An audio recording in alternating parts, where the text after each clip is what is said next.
आज का हमारा टॉपिक है राजस्थान में सामंतवाद। राजस्थान के सामाजिक जीवन में सामंत प्रथा का विशेष स्थान रहा है। इस प्रथा का जन्म कब हुआ, यह विवादाग्रस्त है। संभवतः यह माना जाता है कि इस प्रथा का जन्म राजपूत राज्यों की स्थापना के साथ ही हो गया था। राजपूताना में राजपूत जाति के विभिन्न कुलों ने जो अपने राज्य की स्थापना की, उसके साथ ही राज्यों की व्यवस्था बनाए रखने के लिए, बाह्य आक्रमणों से राज्य की सीमा को सुरक्षित रखने के लिए राजाओं ने अपने सगे संबंधियों को, सेना नायकों को और अधिकारियों को जागीरें देकर उन्हें अपना सामंत बना लिया था।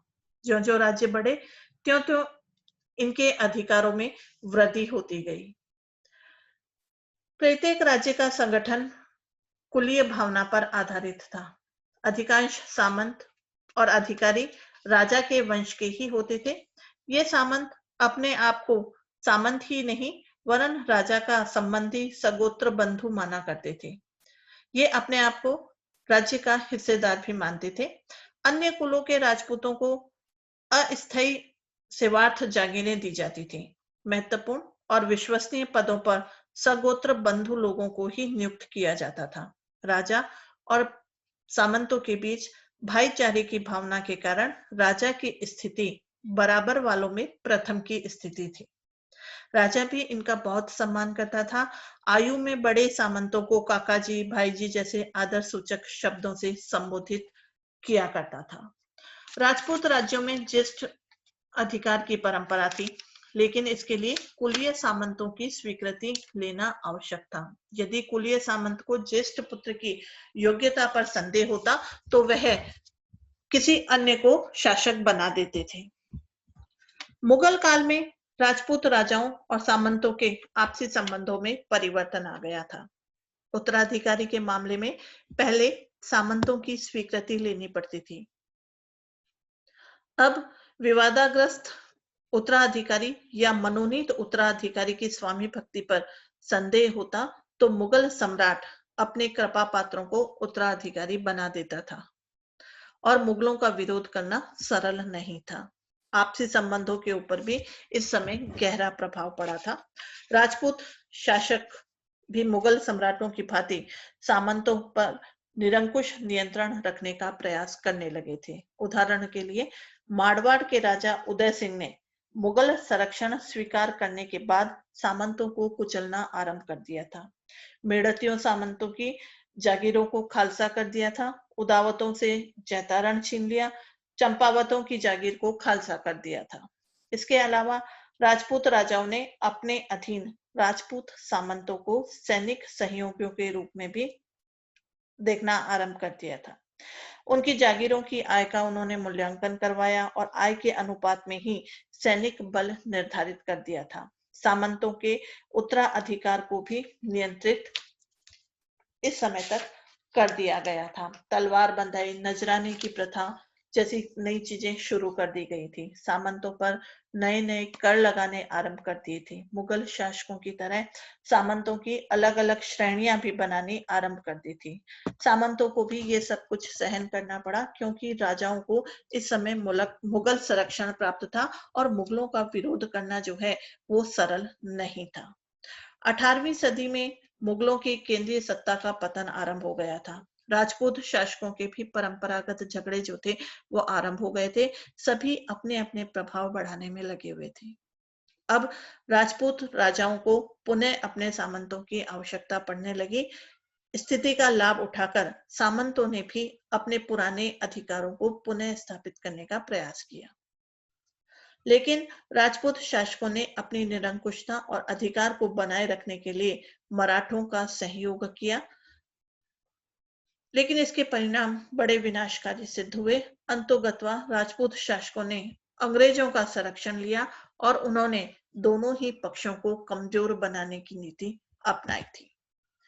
आरंभ में सामंतों की स्थिति सम्मानपूर्ण थी, उनमें कोई श्रेणी नहीं थी। लेकिन मुगल काल में मुगलों की देखा देख राजपूत शासकों ने भी सामंतों की श्रेणी, पद और प्रतिष्ठा निर्धारित कर दी थी।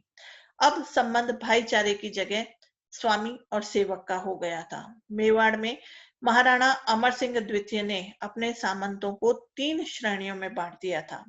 प्रथम श्रेणी के सामंतों को उमराव कहा जाने लगा। पहले इनकी संख्या 16 थी।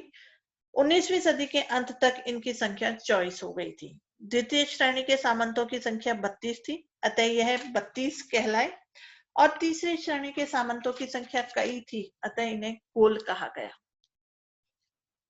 महाराणा ने इन सभी सरदारों को उनकी जागीरों के पक्के पट्टे देकर उनके लिए रेख निश्चित कर दिया गया था। रेख सामंतों से लिए जाने वाला एक कर था। इसके अलावा सामंतों के द्वारा दी जाने वाली सेवाओं, तलवार बंधाई के नियम भी जो थे वो तय कर दिए गए। सभी सरदारों की बैठकें जो थी वो भी तय कर दी गई थी। उमराव अपने आप को राज्य की संपत्ति का हिस्सेदार मानते थे और महाराणा की खास रुक्का मिलने पर दरबार में उपस्थित होते थे। मेवाड़ के उमरावों को ताजीम और बाह पसाव का अधिकार प्राप्त था। महाराणा के दाएं हाथ की बैठक को बड़ी ओल और बाएं हाथ की बैठक को कुंवरों की ओल कहा जाता था। उमराव बड़ी ओल में प्रथम पंक्ति में बैठते थे। मेवाड़ के सामंतों में सलुम्बर के रावत को राज्य में प्रधान का पद वंशानुगत प्राप्त था। यदि राज्य द्वारा कोई जागीर या भूमि अनुदान दी जाती तो सलुम्बर के रावत के हस्ताक्षर उस पर होते थे। राजा की अनुपस्थिति में राज्य का भार भी उसी के पास होता था। नए महाराणा की गद्दी नशीनी पर भी उसी की सहमति हुआ करती थी। बेदला के रावत को भी विशेषाधिकार प्राप्त थे। महाराणा के शोक निवारण का दस्तूर बेदला रावत के हाथों संपन्न होता था। मेवाड़ के राज्याभिषेक के समय उंदरी गांव का भीलराज अपने अंगूठे को चीरकर महाराणा का तिलक किया करता था। मारवाड़ में भी सामंतों की कई श्रेणियां थी। इनमें 4 प्रमुख थे: राजवी, सरदार, मुत्सदी और गनायत। राजा के छोटे भाइयों और निकट संबंधी जिन्हें जीवन यापन के लिए जागीर दी जाती थी वे राजवी कहलाते थे। इन्हें 3 पीढ़ी तक रेख, चाकरी और हुक्मनामा से छूट प्राप्त थी।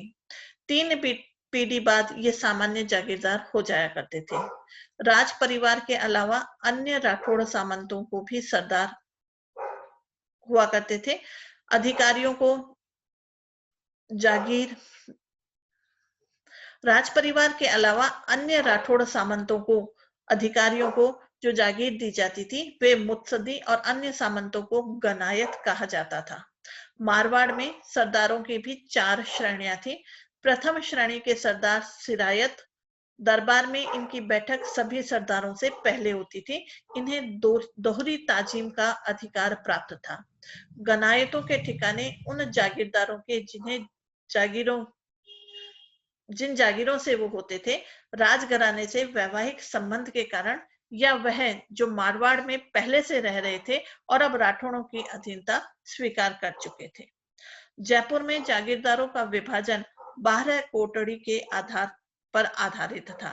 इनमें मुख्यतः राजावत, कच्छावा थे जो राजवंश के निकट संबंधी थे। इनके अलावा 12 कोटड़ी वाले नाथावत, बांकावत, खंगारोत, कल्याणोत आदि हुआ करते थे। इनके अलावा शेखावतों, नरूकों, गोगावतों आदि की भी कई कोटड़ियां थी। राजा भारमल के समय से ही जागीरों को कोटड़ी कहा जाने लगा था। जयपुर राज्य में राजपूत जागीरदार ठाकुर कहलाते थे। इनमें से कई को व्यक्तिगत तो कई को वंशानुगत पदवियां मिली हुई थी। जो जागीरदार कच्छावा राजवंश से थे उनकी 2 श्रेणियां ताजमी और खास बाकी थी। ताजमी सरदार जब महाराजा को नजर करता तो राजा खड़ा होकर नजर लेता था। ऐसे सरदारों को पैर में सोना पहनने का अधिकार था। इन्हें खास रुक्का देकर दरबार में बुलाया जाता था और सिरोपाव देकर विदा किया जाता था। कोटा राज्य में सेवा के अनुसार जागीरदारों का पद निर्धारित होता था। कोटा के सरदारों को देशवी और हजूरी जो थी वो बांटे गए थे। राजा के कुटुंबी राजवी और अन्य अमीर उमराव कहलाया करते थे। राजस्थान की सामंत व्यवस्था में गरासिए और भूमियों का स्थान भी महत्वपूर्ण था। गरासिए वो होते थे जिन्हें सैनिक सेवा के बदले शासन के द्वारा भूमि का उपभोग करने का अधिकार प्राप्त होता था। इनकी भूमि सेवा में ढिलाई या आज्ञा उल्लंघन करने पर भूमि छीन ली जाती थी। भूमि वे राजपूत होते थे जिन्होंने राज्य की रक्षा में या अन्य राजकीय सेवाओं में अपना बलिदान दिया गया होता था। सामंतों द्वारा ली जाने वाली सेवाएं और शुल्क। सैनिक सेवा। राजा सामंतों से सैनिक सेवा लिया करता था। यह सैनिक सेवा दो प्रकार की होती थी। युद्ध काल में सामंतों को दल बल के साथ राजा की सहायता के लिए जाना पड़ता था, जबकि शांति काल में राजा के सामान्य कार्यों के लिए जागीरदारों को अपनी जागीर की आय के अनुसार सैनिक और सवार देने पड़ते थे। सभी राज्यों में सैनिक सेवा के नियम अलग अलग थे। जोधपुर में 1000 वार्षिक आय वाले सामंतों को एक घुड़सवार, 750 की आय पर एक शुकर सवार, 500 की आय पर एक सवार, 1000 की आय पर एक सवार और एक पैदल के हिसाब से सैनिक सेवा दी जाती थी। उदयपुर में 1000 की आय पर 2 सवार और 4 पैदल सैनिकों से 3 महीने के लिए चाकरी देनी पड़ती थी। बीकानेर में कोई निश्चित नियम नहीं था। जैसलमेर में जागीरों से आय कम थी, इसलिए सैनिक सेवा नहीं थी। यदि सैनिक सेवा ली जाती तो राज्य सैनिकों को वेतन दिया करता था। रेख।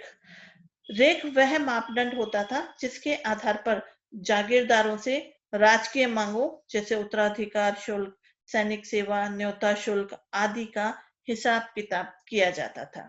रेख के दो अर्थ देखने को मिलते हैं।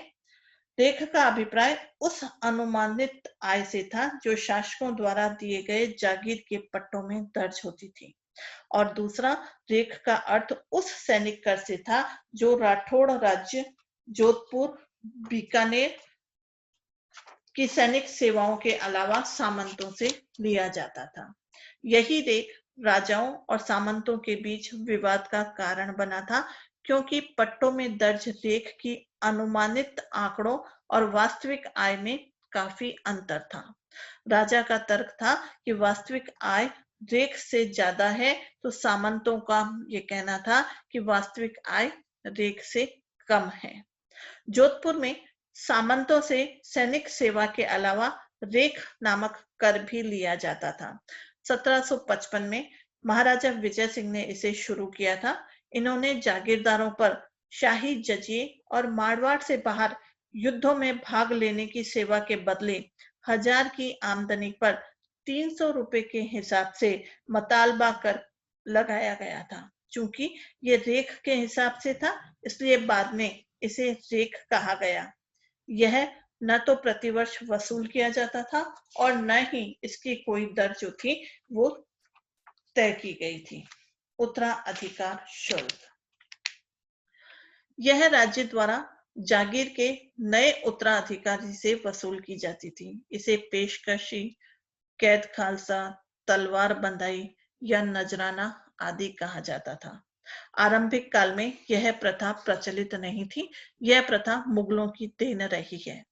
जोधपुर में यह प्रथा महाराजा उदय सिंह ने शुरू करवाई थी और यह पेशकशी कहलाती थी। जागीरदार की मृत्यु होने पर जागीर अस्थायी तौर पर जब्त कर ली जाती थी और नए उत्तराधिकारी द्वारा पेशकशी की रकम अदा करने पर उसे नया पट्टा दिया जाता था। महाराजा सूर सिंह ने इसकी दर जागीर की रेख के बराबर कर दी थी। महाराजा अजीत सिंह ने इसका नाम हुक्मनामा रखा था। मानसिंह के समय हुक्मनामा की राशि दुगनी कर दी गई थी। 1869 में ब्रिटिश सरकार ने मध्यस्थता कर नई दर तय की, जो कि जागीर की वार्षिक आय की 3/4 रखी गई थी। यदि कोई उत्तराधिकारी शुल्क अदा नहीं कर सकता था, तो वह अपनी जागीर को 1 वर्ष तक खालसा के अंतर्गत रखकर शुल्क मुक्त हो सकता था, लेकिन इससे जागीरदार की प्रतिष्ठा को धक्का लगता था, इसलिए प्राय जागीरदार इसे अदा कर दिया करते थे। जयपुर में भी यह दर निश्चित नहीं थी। कर्नल टॉड के समय वार्षिक आय के बराबर शुल्क लिया जाता था। 1854 में शासक सामंत के मध्य एक समझौता हुआ। इस समझौते के अनुसार जागीर की वार्षिक आय का 3/4 भाग उत्तराधिकार शुल्क के रूप में लिया जाना तय किया गया था। आमेर, गोगुंदा और बनेड़ा की जागीरदारों से नजराना लेने की प्रथा भी जो थी, उसमें नजराना भी तय कर दिया गया था। जयपुर में भी उत्तराधिकारी शुल्क के रूप में नजराना देना स्वीकार किया गया था। बीकानेर में उत्तराधिकार शुल्क जागीर की वार्षिक आय के बराबर लिया जाता था और जैसलमेर के सामंतों को उत्तराधिकार शुल्क नहीं देना पड़ता था। वास्तव में उत्तराधिकार शुल्क जागीर के पट्टे का नवीनीकरण होता था। पट्टे का अर्थ राजा द्वारा सामंत को जागीर क्षेत्र के राजस्व का अधिकार सौंपना हुआ करता था। इसके अलावा भी सामंतों को अन्य कर भी चुकाने पड़ते थे। राजा के राज्याभिषेक के समय नजराना, राजा के ज्येष्ठ पुत्र या पुत्री के विवाह के अवसर पर नजराना, राजाओं के तीर्थ यात्रा जाने पर भेंट आदि देना, ये अलग अलग राजाओं के अलग अलग कर हुआ करते थे। जोधपुर में नए राजाओं के राज्याभिषेक पर सामंतों को 1000 की रेख पर 25 रुपए के हिसाब से नजराना देना पड़ता था। उदयपुर में बड़े सामंतों से 500 रुपए और 1 या 2 घोड़े तथा छोटे सामंतों से 1000 रुपए वार्षिक रेख पर 20 रुपए के हिसाब से नजराना देना पड़ता था। शासक या युवराज के प्रथम विवाह पर जोधपुर में 1000 रुपए की आय पर 100 रुपए के हिसाब से नजराना दिया जाता था। जयपुर में भी राज्याभिषेक की दर वसूल की जाती थी। राजकुमारियों के विवाह के अवसर पर 1000 रेख पर 40 रुपए के हिसाब से न्योता लिया जाता था। उदयपुर में 150 रुपए के हिसाब से और कुछ सामंतों से घोड़ों की भी मांग की जाती थी। उदयपुर में राजा के तीर्थ यात्रा जाने पर 1000 रेख पर 75 रुपए के हिसाब से भेंट ली जाती थी। इन राज्यों से यह कर शुल्क के रूप में लिए जाते थे। ब्रिटिश संरक्षण से पूर्व इनकी कोई निश्चित दर नहीं थी। करों के अलावा सामंतों के कुछ कर्तव्य भी थे। वर्ष में एक निश्चित अवधि के लिए राजा के दरबार में उपस्थित होना और इस समय राजा की पूर्व अनुमति से ही वो लोग राजधानी छोड़ सकते थे। विशेष पर्वों पर आखातीज, दशहरे, इन पे भी दरबार में उपस्थित होना, राजा की अनुपस्थिति में किसी भी सामंत को रनिवास की देखभाल का भार जो था वो सौंपा जा सकता था। सामंतों को अपने पुत्र पुत्रियों के विवाह की सूचना राजा को देनी पड़ती थी। दुर्ग या परकोटा बनाने की इजाजत भी जो थी वो राजा से लेनी पड़ती थी। इस समय सामंतों को कुछ विशेष अधिकार भी प्राप्त थे।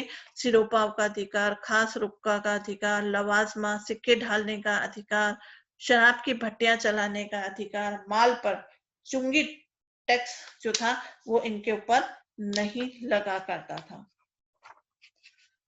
19वीं शताब्दी के उत्तरार्ध तक सामंतों को अनेक अधिकार जो थे वो प्राप्त थे, जिनकी वजह से वे अपने जागीर क्षेत्र में अपनी प्रजा पर नियंत्रण रख सकते। लेकिन राजपूत राजाओं द्वारा ब्रिटिश संरक्षण स्वीकार कर लेने के बाद इनकी शक्ति को धीरे धीरे कुचला जाने लगा, क्योंकि ब्रिटिश सरकार राज्यों के आंतरिक प्रशासन पर अपना नियंत्रण रखना चाहती थी। इसलिए सामंतों की शक्ति को क्षीण करना जरूरी हो गया था। इसके लिए उन्होंने कुछ उपाय भी अपनाए, जिसमें खालसा भूमि लौटाने के लिए उनको बाध्य किया जाने लगा। जागीरों के निवासी अपने सामंतों की अनुमति के बिना जो है वो अन्यत्र कहीं नहीं बस सकते थे। इसी विशेषाधिकार के कारण जो है जागीर की जनता पर उनका प्रभाव जो था वो बना रहता था। लेकिन ब्रिटिश सरकार के कहने पर इस विशेषाधिकार को जो था वो समाप्त कर दिया गया। परिणाम ये निकला कि राजस्थान के अनेक सेठ साहूकार ब्रिटिश प्रांतों में बसने लगे। इससे भी सामंतों की प्रतिष्ठा में जो थी वो परिवर्तन आने लग गया था। सामंतों को अब सैनिक सेवा के बदले नकद रुपए देने जो थे वो आरंभ कर दिए थे। नकद रुपए चुकाने के साथ साथ सैनिक दस्ते रखना जो था वो संभव नहीं होने लगा था। अब सामंतों के न्याय अधिकार जो थे वो भी सीमित कर दिए गए थे। छोटे सामंतों के न्याय अधिकार जो थे वो समाप्त कर दिए गए थे। शासक की पूर्व अनुमति के बिना स्थानीय न्यायालयों में सामंत के विरुद्ध पहले महाभियोग नहीं चलता था, लेकिन अब इसके लिए सरकार ने जो थे वो आदेश जारी कर दिए थे। उनके माल पर कोई टैक्स जो था वो नहीं लगता था, लेकिन अब ये छूट जो थी वो बंद कर दी गई थी। राजद्रोहियों को गड्डी में शरण देने, शराब बनाने और स्टाम्प शुल्क से भी उन्हें छूट जो थी वो प्राप्त थी, लेकिन ये सभी छूटें जो थी वो अंग्रेजी संरक्षण के बाद समाप्त कर दी गई थी। तो इस प्रकार उनकी स्थिति जो थी वो सर्वसाधारण की स्थिति हो गई थी और 19वीं सदी के उत्तरार्ध में समाज जो था वो तेजी से बदलने लगा। अब पूंजीवादी अर्थव्यवस्था, शैक्षणिक योग्यता सामाजिक जीवन के आधार बन गए थे। राजपूत सामंतों ने इन योग्यताओं को प्राप्त करने का प्रयास नहीं किया और परिणाम ये हुआ कि वह प्रगति की दौड़ में पिछड़ गए थे।